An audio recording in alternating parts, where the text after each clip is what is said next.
मैं अपने एक क्लासमेट का फ़ोन कॉल इग्नोर करके आराम से पैर पसार कर सो रहा था। तभी अचानक से ज़ोर ज़ोर से सायरन की आवाज़ आने लगी। मैंने सोचा कि अब ये क्या हो गया। मैं जब कमरे से बाहर निकल कर आया तो देखा हॉस्टल के सारे बच्चे भीड़ लगाए हुए थे। कुछ पुलिस वाले रूम नंबर 14 खोलने की कोशिश कर रहे थे। मैंने जब आसपास के बच्चों से पूछा तो पता चला कि किसी बच्चे ने सुसाइड कर लिया है। मैं घबरा गया। तभी दरवाज़ा खुलने की आवाज़ आई। मैं भाग कर गया तो मैंने पाया कि जिस बच्चे ने सुसाइड किया था वो कोई और नहीं, मेरा अपना क्लासमेट आकाश था। मैं बहुत डर गया। मेरे हाथ पैर कांप रहे थे। मैं कुछ बोल नहीं पा रहा था। मेरे मन में बस एक ही ख्याल बार बार आ रहा था कि काश मैंने उसका फ़ोन उठा लिया होता। पता नहीं क्या कहना चाहता रहा होगा वो मुझसे। खैर, जैसे तैसे शाम हो गई। शाम को पुलिस वाले फिर से पॉलिटेक्निक हॉस्टल पर आए और मुझे बुलाया गया, क्योंकि मैं ही वो बच्चा था जिसे आखिरी बार उसके साथ देखा गया था जब वो जिंदा था। मुझसे पुलिस वाले ने ज़ोर से पूछा कि तुम्हें कुछ पता है उसने ऐसा क्यों किया। मैं डर गया। मैं सक पका गया। मैं बोला कि सर, मुझे कुछ नहीं पता, क्योंकि पिछले कुछ दिनों से मुझसे और उससे बात नहीं होती थी।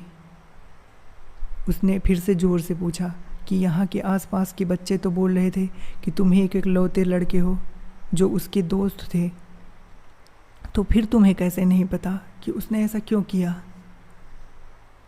मैंने जवाब दिया कि सर, कुछ दिन पहले मेरी थोड़ी सी बहस हो गई थी, बस और कुछ नहीं। तभी से वो मुझसे नाराज़ हो गया था और मुझसे बात भी नहीं करता था।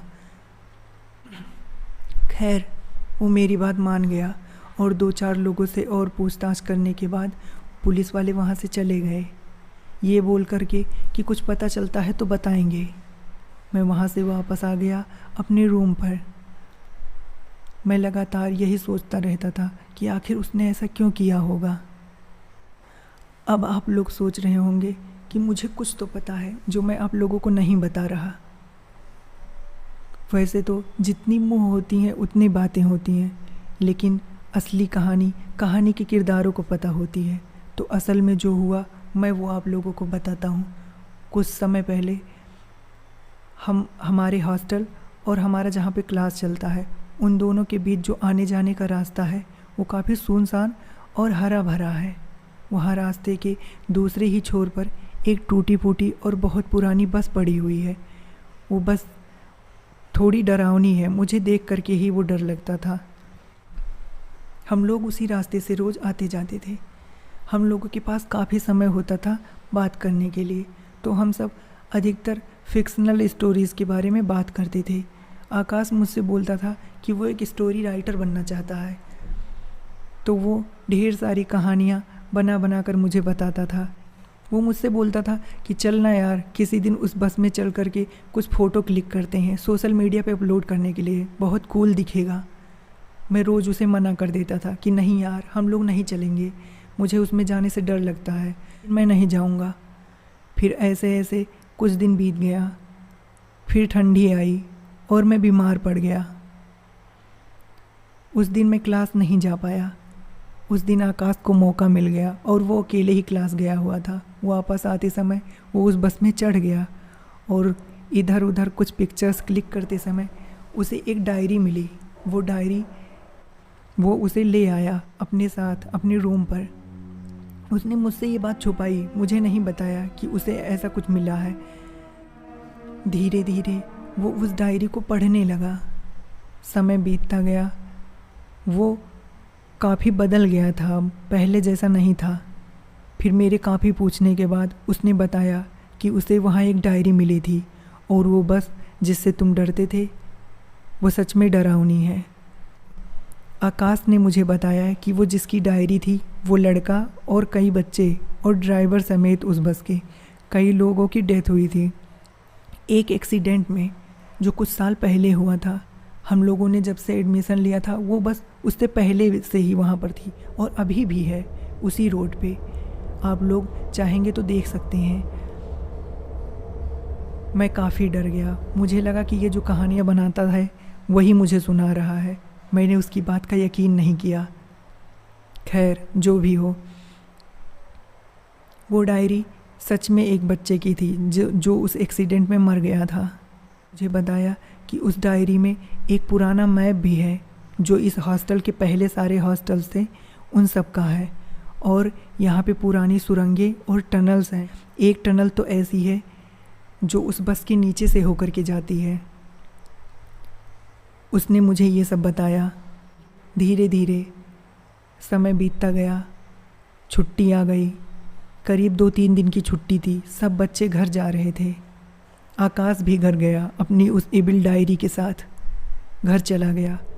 हॉस्टल पूरा सूना पड़ा था। अब हॉस्टल और भी डरावना हो गया था और वो रास्ता भी। वहाँ का वॉचमैन वहाँ पे रहता था। छुट्टी बीत गई। हम सब धीरे धीरे हॉस्टल वापस आने लगे। फिर ये पहली घटना थी जब हमारे हॉस्टल पे पुलिस आई थी। हम सब काफ़ी हैरान थे कि आखिर यहाँ पुलिस वाले क्या कर रहे हैं। यहाँ तो स्टूडेंट्स रहते हैं। तो पता चला कि वहाँ का वॉचमैन लापता हो गया है। और ऐसे ही कई खबरें आ रही थीं। धीरे धीरे शहर में कई लोग गायब हो रहे थे। ये पहली घटना थी जब वॉचमैन हमारे हॉस्टल का गायब हुआ था। ये घटनाएं बढ़ती जा रही थीं। आकाश मुझसे बोलता था कि जिस बच्चे ने ये डायरी बनाई थी वो बच्चा ये सब रोकना चाहता था और वो रोक नहीं पाया, लेकिन मैं ये रोक लूँगा। उसने बताया कि वो टनल और शहर के कई टनल्स किसी जगह पर मिलते हैं। उस जगह के बारे में मुझे वो नहीं बताया था। बोलता था कि बाद में बताऊँगा। वो अब और भी बदल गया था। वो रात रात में सोता नहीं था। वो अधिकतर उसी बस को निहारता रहता था। बोलता था उस टनल से कुछ तो बाहर आता है जिसे वो रोकना चाहता था। और उस टनल और उस डायरी में कुछ तो रिलेशन था जिसकी वजह से शहर में वे सारे एक्सीडेंट्स और सुसाइड होते थे। वो बोलता था कि वो एक ना एक दिन सब ठीक कर देगा। वो जैसे जैसे उस डायरी को पढ़ता गया वो अपनी असल ज़िंदगी से दूर होता गया।